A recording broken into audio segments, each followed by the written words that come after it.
ये video series उन बच्चों के लिए जिनको लगता है इतना बड़ा वीडियो कौन देखेगा, मैं शॉर्ट वीडियो से सारी चीजें कर लूंगा। सर जल्दी जल्दी बता दो, सारे के सारे एप्रिशिएशन, सारे के पोएम पे एप्रिशिएशन हमें चाहिए। तो इसी वीडियो में सारी चीजें होने वाली है। और एक सबसे इंपॉर्टेंट बात मैं आपको बताना चाहता हूं कि जो सुबह 4 बजे हमारा सेशन होने वाला है, the final destination we can say, यहाँ पे जो होगा वो आपको एग्जाम में दिखेगा। तो जल्दी से जल्दी हमारा जो सेशन है सुबह 4 बजे वाला, उसको नोटिफाई कर दो एंड वहां पे एक लाइक जरूर दिखाना कि आपने वहां पे पहुंचे थे। आज रात को भी एक 9 बजे हम सेशन लेने वाले हैं, वहां पे भी आपको बहुत सारी टिप्स मिलेगी। तो देखो एप्रिसिएशन का वो पार्ट है, हमें क्या क्या पूछा जाता है। जैसे ये तो 2 इंपॉर्टेंट है, सर्वकाल सुखदाता ऑक्शन, आईएमपी करने वाले हम लोग। तो सबसे पहली जो हमारी अभंग, हमारी जो पोएम है जिसका नाम है, क्या है बेटा उसका नाम, अंकिलामी दास तुझा। कौन है बेटा इसके कवि, संत नामदेव महाराज। क्या है इसके अंदर विषय, क्या है, संत नामदेव महाराज विविध दृष्टांताच्या माध्यमातून परमेश्वराकडे काय करतात, कृपेची याचना करतात। That is what the basic hint, ये आपको याद होना चाहिए। परमेश्वराकडे कृपेची याचना करतात, कोण करतात, या अभंगात संत नामदेव महाराज करतात दृष्टांताच्या माध्यमातून। दृष्टांत मतलब एग्जाम्पल्स, उसके माध्यम से परमेश्वर को बोलते हैं कि आपकी कृपा मेरे ऊपर बरसे। हा परमेश्वराच्या कृपेची याचना नामदेव महाराज याच्यामध्ये करतात। नेक्स्ट नेक्स्ट नेक्स्ट नेक्स्ट इसके अंदर कौन कौन से शब्दार्थ है बेटा, अंकिला मतलब अंकित झालेला, कनवाळू मतलब दयाळू, काज मतलब काम, सवे मतलब लगेच, वत्सरावे मतलब वास्त्राच्या आवाजाने, पाळस मतलब हरणीचे पिलू। इसके बाद सर इसके अंदर और क्या पूछते एग्जाम में, तो इसके अंदर पूछते बेटा एग्जाम के अंदर कि यहाँ पे आपको ये कविता क्यों अच्छी लगी, यहाँ पे आपको ये कविता क्यों अच्छी लगी। तो देखो अंकिलामी दास तुझा हा अभंग तुम्हाला का आवडला। मला पहिल्यांदा काय लिहायचं, सुरुवातीला काय लिहायचं, मला हा अभंग आवडला कारण, ये सेंटेंस पाठ कर लो, ऐसा लिखना ही है। मला हा अभंग आवडला कारण यातून मला भक्ती करण्याचा मार्ग मिळाला, इसमें से मुझे भक्ती करने का मार्ग मिला है। भाषा सोपी है, साधी है, सरळ है। ये वाक्य एक टाकायचं तिथं, भाषा कशी आहे, सोपी आहे, साधी आहे, सरळ आहे, ये जाना ही चाहिए। अर्थ समजतो, अभंगात संत नामदेव यांनी श्री विठ्ठलाला आई संबोधून स्वतःचा सांभाळ करण्याची विनंती केली। नामदेव महाराज बोलते कि श्री विठ्ठल भगवान, मुझे आप मेरे मां समान हो, मेरा संभाळ कीजिए जैसे कि मैं आपका बेटा हूं। ये वाली बात हमें इस अंकिलामी दास तुझा के अंदर आवडण्याच्या कारणामध्ये लिहायची आहे। नेक्स्ट योगी सर्वकाळ सुखदाता, कवितेचे कवी कोण आहेत, एकनाथ महाराज। इंपॉर्टेंट, योगी सर्वकाळ सुखदाता कौन है कवि, एकनाथ महाराज। कविता से क्या क्या विषय, क्या विचार दिखने को मिलता है हमें, तो इसमें से हमें अभंगाचा विषय काय आहे, या अभंगात योगी पुरुषाची तुलना पाण्याशी केलेली आहे। Yogi is directly proportional to what, Yogi is directly proportional to पानी।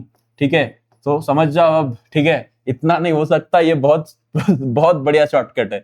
या अभंगात योगी पुरुषाची तुलना कशाची केली आहे, पाण्याशी केली आहे। आणि पाण्यापेक्षा योगी पुरुष श्रेष्ठ असून तो सर्व काळ लोकांना सुख शांती समाधान देतो, असा आशय याच्यात व्यक्त झालाय।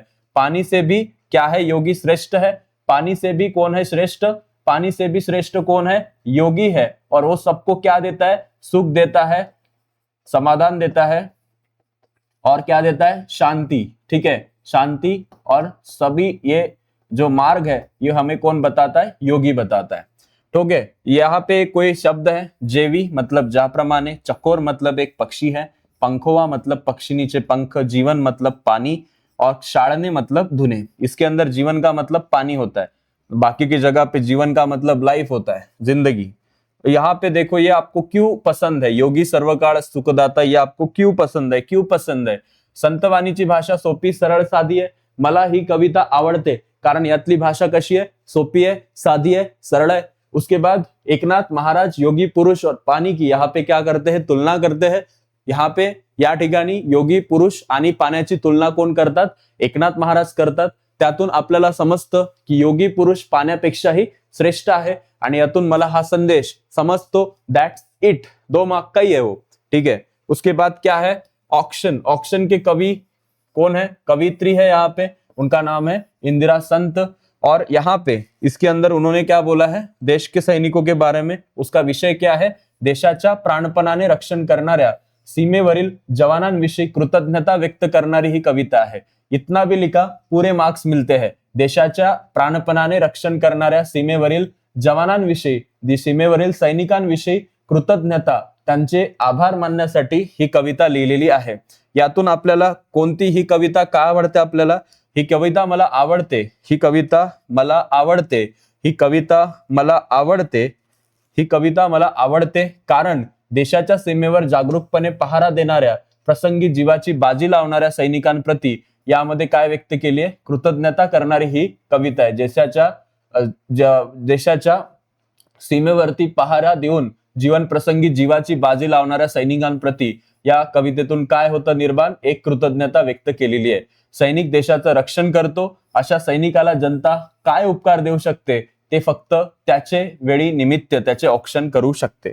तो ऑक्शन के बारे में आपको ये क्यों पसंद है?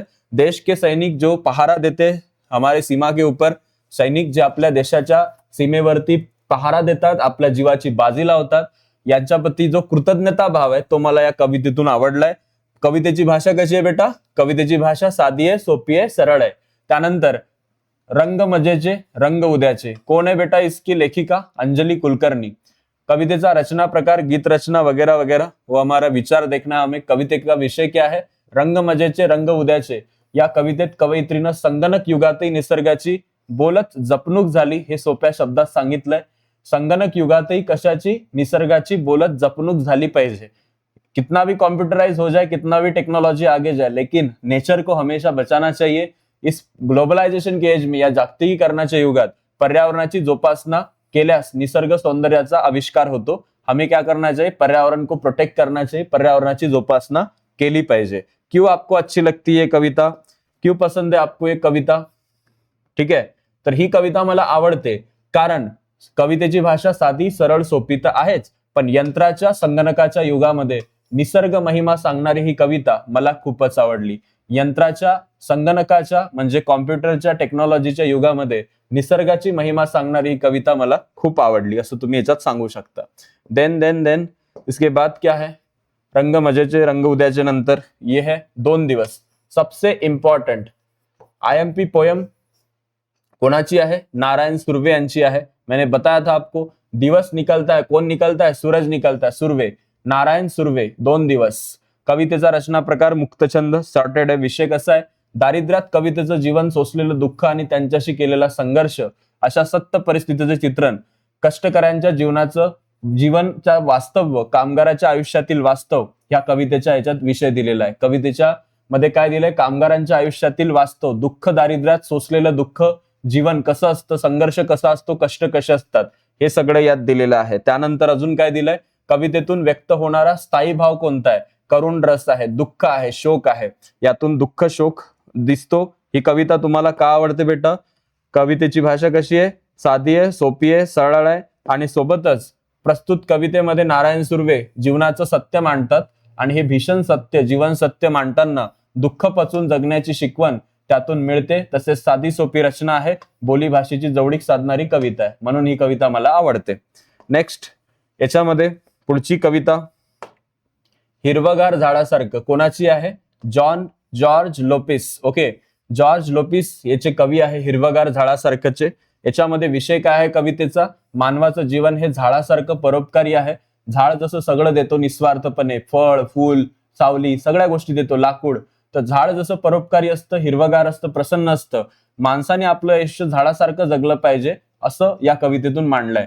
झाड इज कम्पेअर्ड विथ व्हॉट? माणूस. ठीक आहे, याच्यामध्ये माणसासोबत काय कम्पेअर केलं गेलंय? झाड. जसं झाड परोपकारी आहे तसा माणूसही परोपकारी असला पाहिजे, असं या कवितेचा विषय आहे. त्यानंतर याच्यामध्ये तुम्हाला महत्वाचे शब्दार्थ तर करायचेच आहे, बट त्यामध्ये ही कविता तुम्हाला का आवडते? हिरवगार झाडासारखं. तर ही कविता मला आवडते कारण झाड हा निसर्गाचा एक घटक आहे. झाड जगत असताना ऊन, पाऊस, वारा, वादळ याच्याशी झुंज देत खंबीरपणे उभा असतो. त्याप्रमाणे माणसानं पण जीवनात निर्धारानं उभं राहिलं पाहिजे.